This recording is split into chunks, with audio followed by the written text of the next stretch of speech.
I'm a good citizen.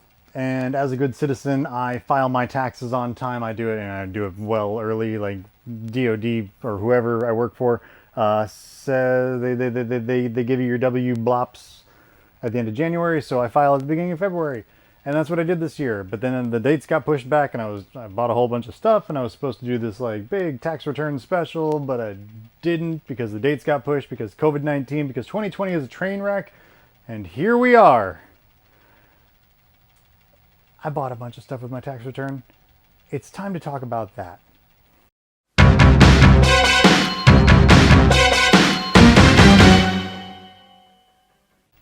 Welcome to the Infinity Closet. I am Peter. I bought so much junk with my tax return. I say junk, but it's, it's good stuff. Most of it. I'm looking at you. We'll talk about this one first. Anyway, I had to split it up into two pieces, two parts, two chunks. So we're going to do American stuff, and then in the next part we'll do Japanese stuff. So we'll just rock out with this American stuff. First thing, from a seller who doesn't know how to pack anything, and he bought one of those cheap Duck brand boxes that you can like blow on them and they disintegrate. So, and then he didn't put any padding in there on top of it. Horrible seller. I won't say the name, but I bought a garbage piece from him anyway, and I didn't spend any money on it, and it's whatever. So, ARG. I bought Skydive from Beast Machines. You'll see a theme here. But the first one is Beast Machines Skydive. He is a Quetzalcoatl. I don't know how to... It says Pteranodon, but he's not. So yeah. I don't know. This is a horrible mold. I really don't like it. Beast Machines as a whole, like, just vexes me. It vexed me at the time. It vexes me now. So this one has a ding in the card, which it didn't have when I bought it. But then, like I said, the seller was not attentive. And so now I get to buy another one of these eventually down the road. I've been compensated for the damage. La la la la. ARG. Doesn't help. It doesn't help me.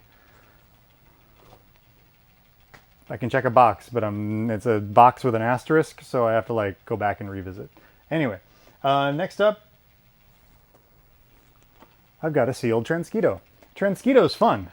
Beast Wars is a lot better than Beast Machines in my opinion.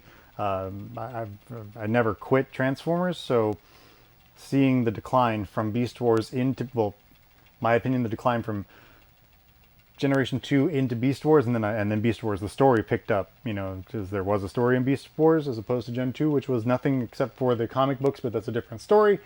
Where's it going? And then to see the toys go from what I really started to enjoy in Beast Wars into the mess that was Beast Machines. I do not like Beast Machines toys. But Beast Wars is fun. And to see them get redecoed and whatnot in Beast Wars 2nd and Beast Wars Neo, and they get the new figures from Beast Wars Neo, the new molds that some of them we got here, some of them we didn't, was really nice. So I like Transquito. He was a bit of a shelf warmer at the time. I picked up my loose Transquito, open Transquito, for like $3, because he just sat and sat and sat and sat and sat along with Baboom and Inferno. They just sat forever at my Walmart. So I picked one. This one says $7.99 with the KB sticker. But they were, this says $16.99, but they were about $15, the Mega class, at Walmart. And yeah, good stuff. Continuing on, here's a Beast Wars figure. His name is Rat Trap. This is the round bubble version of Rat Trap, or Smooth Blister, however you want to say it. He also came with a rock or rocky blister. It's Rat Trap. Single step, you pull his tail and he pops into robot mode. Nice posable in robot mode. Nothing going on in rat mode. So that's what it is. It's very cool. So I don't know where to go from there. So we'll go from Rat Trap, Smooth Blister Rat Trap, to Transmetal's Rat Trap. Transmetal's Rat Trap is not a basic class figure, it's a deluxe class figure, so it was at the $10 price point, or $12 if you're at KB or whatever. These are notoriously chrome wear-ish when you find them loose. So, just like all the Transmetals are, they flake off after a couple of years of just play. So in the package, they're really nice. This one has no chrome wear, but the rubber bands look a little bit dry. And you'll see that here and there. But that's okay, because the card is nice, the bubble's nice. We are really happy with this. sticking to the Transmetal theme, we've got Transmetal's Pterosaur.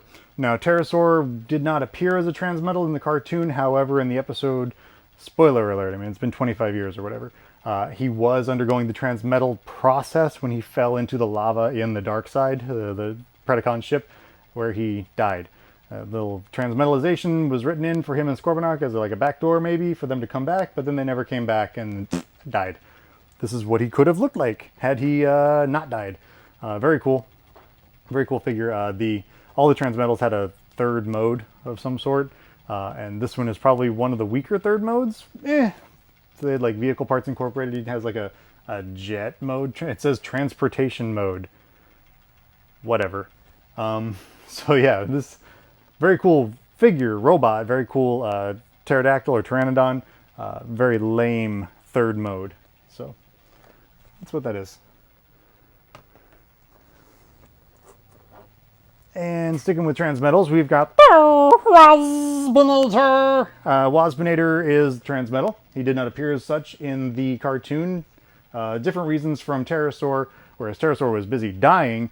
Waspinator was in the CR tank busy being healed, and so he missed the quantum transwarp wave that mutated all the Beast Warriors into their Transmetal forms.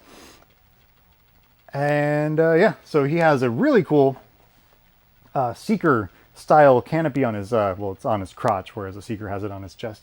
And since he was possessed by Starscream at one point in the episode Possession, which is episode, I want to say 21 of the first season of Beast Wars. I might be wrong on that. It's a fitting homage. And then his third mode is basically a little jet, like an F-15-ish jet. So that's fun. And then there was fiction that spirals out of that, out of just the way he looks, and yeah, it's fun. We like Waspinator. We like Starscream. We like Transmetals. Yeah.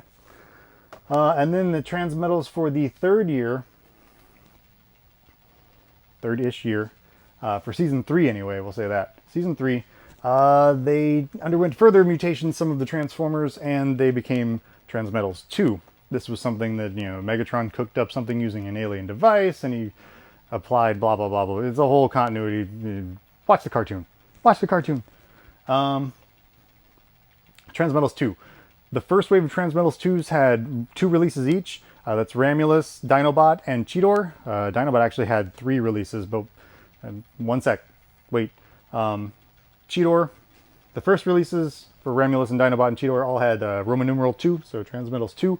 And then the later releases had Arabic 2, just the 2. And then Dinobot had an additional release and a revision where his colors were changed to look more like the cartoon. Instead of a bone white, they were more of a white. So this is the Roman numeral version of Transmetal 2 Cheetor, and he looks really cool. And I have this one open, the Roman numeral version, and then I have the Arabic version, you know, the regular 2 somewhere. I think I have that. I should have that. I gotta double check. Anyway, that's that. So I gotta get the Roman numeral 2 Ramulus and Dinobot. And those are kind of hard to find. I have them open because I got the first wave when they first came out, and I opened all of them because I was excited, and then I hated this toy, and I hated Dinobot 2's toy, and I hated, no, I kind of liked Ramulus. He was okay. Beast Force stuff was weird. You had to get kind of used to it. Like the later Transmetal 2s, like Scourge, the Locust dude, and I don't know. They were cool. I like them a lot. But the first wave of Transmetal 2s weren't my jam. So rolling it back in time, staying with this theme that we're on, obviously it's a Beast theme, we're going to go back to Rat Trap. We've got Basic Rat Trap. Basic Rat Trap, this one is in the Rock Blister, and looks like his gun is kind of floating a little bit loose in the bubble, but that's okay because it's a Rock Blister Rat Trap, and holy moly, I think this is my last Rock Blister basic figure I need. There's only one Rock Blister Deluxe figure that I need to have all the Rock Blisters, just all of them, except for the ones with the raised pips, which I'm not even going to get into because those are pre-production something, not my jam. maybe someday my jam, but right now not my jam. So yeah, so basic rat trap, rock blister. So now I've got the smooth, wherever he is, there, and then we've got the rock, which is here, and then I've got one more thing to show off, and that is my, oh, it's Rock Blister Dinobot. Rock Blister Dinobot is, you know, it's Dinobot in the Rock Blister. So now I have all the Rock Blister Deluxes, all the Rock Blister Basics, minus the ones with the pips, and that pretty much brings us to a close for the first part of my tax return purchase palooza, purchase spree, I don't know, whatever. Beast Wars! That's great, and we are happy, and yeah, that's it. That's that mail call.